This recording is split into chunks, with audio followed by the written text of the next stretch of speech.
Hey everyone, welcome to the channel. This is just playing average and part 2 of my Football Manager 2026 journey. We're diving straight into an update and I've set myself a massive challenge to win the treble with Newcastle United. That's right, Premier League, FA Cup and Champions League all in one glorious season. Easy, right? We'll see about that. If you're new around here, this channel is all about having fun with Football Manager, experimenting, storytelling and just playing average. Because not every save goes to plan, and that's half the fun. So if that sounds like your kind of thing, make sure to drop a like, hit subscribe, and let's get started. Let's start with transfers. As you can see, we spent 154 million bringing players in, and it was broken down by Elliot Anderson from Nottingham Forest for 61 million spread across 3-year payments. He's had 20 appearances so far. He scored 7 goals and 6 assists in 2 player of the matches, with an average rating of 7.12. So he's had a fantastic return to Newcastle and really looking forward to seeing him develop and get better. We brought in Carlos Baleba from Brighton for 70 million, again across some yearly payments for the next 3 years. He's had 17 appearances so far. He's got 1 assist and he's got an average rating of 6.78. So it's a bit of a slower start to his career at Newcastle, but he's got room to develop. We brought Valentin Barco from Strasbourg on loan. He only had an average rating of 6.55. He didn't make any appearances in the Premier League. He mainly played in cup competitions and a bit in the Champions League. He didn't play very well for us. He didn't have a very good start to his career at Newcastle, to the point where Strasbourg weren't happy with the amount of appearances he was getting and recalled him. And then we also signed Francolino from Midtjylland for 21 million. He's had 8 appearances in the Premier League, scored 8 goals, 1 assist and 1 player of the match with an average rating of 7.07. So again, another fantastic start to his Newcastle career. Very much looking forward to seeing how he develops because he's got huge potential. Since Valentin Barco left in January, we brought Rafael Guerreiro in from Bayern Munich for 2 million. He's only had 3 starts, but he's got 1 goal and 2 assists and 1 player of the match with an average rating of 7.08. He's doing fantastically well. It gives us that little bit of experience in the Champions League as well, so I'm really happy with that signing for 2 million. We've received £36.5 million worth of revenue from Emil Kraft to Brighton for 14 million with a £9 million profit. We sold Alfie Harrison to Leicester for 950k. We sold William Asula to Southampton for 12.75 million with a 2.8 million pound profit, and we offloaded Matthew Target to West Ham for 8.5 million. All in all, I'm really happy with the values that we got in these transfers. It really helped us bring in these new players above. Let's have a look at our performance so far and the results we've got so far in the season. So as you can see, we started with an away fixture against Aston Villa, where we lost 1-0, and then had a very tough home fixture against Liverpool, where we lost 4-0. So really tough start to the season. Then we had Leeds away, where we managed to get a good 2-0 win. Then we had Wolves at home, which we drew 2-2. So that was a bit disappointing, although we had a very good performance. We should have won it by 2 or 3 goals.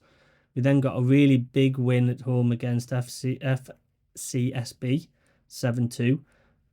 Bournemouth away, again another 2-2 draw. Then we beat Charlton in the Carabao Cup. And then Arsenal, we get a 1-1 draw where we absolutely dominated the game. We should have had 2 or 3 goals, and they scored a last-minute equaliser by Saka.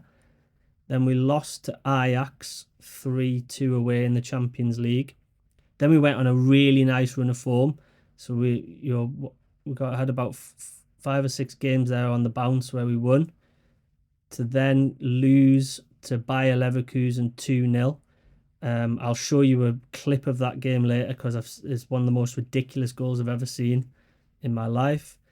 We then went away to Brentford and lost, so we got a back-to-back loss again. Then we were home to City where we beat them 2-0. Then we drew 2-2 against Nice. And we drew 1-1 with Everton. And then another loss to Spurs at home. And then another draw to Burnley. So I had a bit of a bad run there.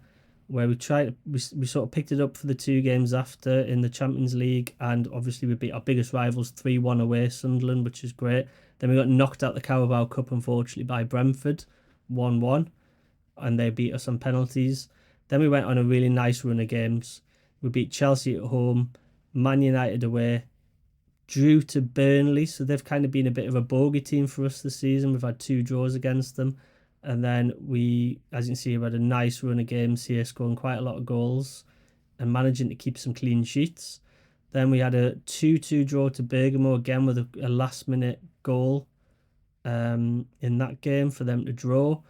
Then a decent result, 0-0 against Liverpool in the Premier League, away at Liverpool, and probably should have won that game. And then we had, again, some back-to-back losses again, Brentford and Spurs.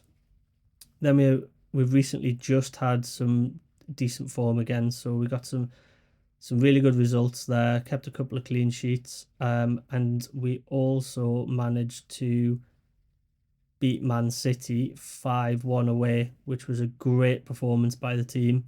And then in the Champions League knockout round before the last 16, we drew away to Napoli, and we got a vital win at home against Napoli, which has put us through to the last 16 of the Champions League. But upcoming, we've got a really tough March set of fixtures.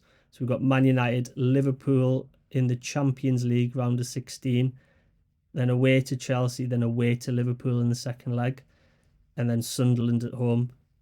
No matter how Sunderland are doing in the league, it's always a tough game, a derby game. In terms of how we're doing in the league, I will show you now. So we're managed to be 5th in the league at the moment, only 3 points off Arsenal and 4 points off Aston Villa, although Aston Villa have got a game in hand. So really in that good position to get us back into the Champions League, to really get for next season to try and win that treble challenge that we're trying to do. I don't think we're going to win the Premier League this season, as we're quite a lot of points behind Spurs, but I want to make sure we get in that Champions League for next season. I want to go as far as I can this season in Champions League to get a bit of experience in the squad and give it a real big push next season with the plans that I have for transfers. So stick around this series, wait till you see the transfers I've got planned. So I mentioned earlier that I was going to show you a crazy goal in Football Manager 26, and to be honest with you, it's a type of goal I've never ever seen playing many years of Football Manager. If this is the sort of chaos and craziness that you like, please drop a like and subscribe. And if you've ever seen a goal like this, or you've seen other crazy goals like this in Football Manager 26, please leave a comment down below and let me know what happened in your save. But let's just have a quick look at this. So Vasquez on the right-hand side goes past Barco, hits a pass forward for the striker, and Ramsdale just dives out the way of it. Have you ever honestly seen anything so crazy in all your life? Please let me know in the comments. It is just nuts. Okay guys, that's the end of the video. It was just a short one today, just a quick update on how this save's going. The treble challenge for Newcastle United. Please like and subscribe. And if you haven't seen episode 1 or part 1, click on this video here and you'll see it. Thank you. See you on the next one. Bye.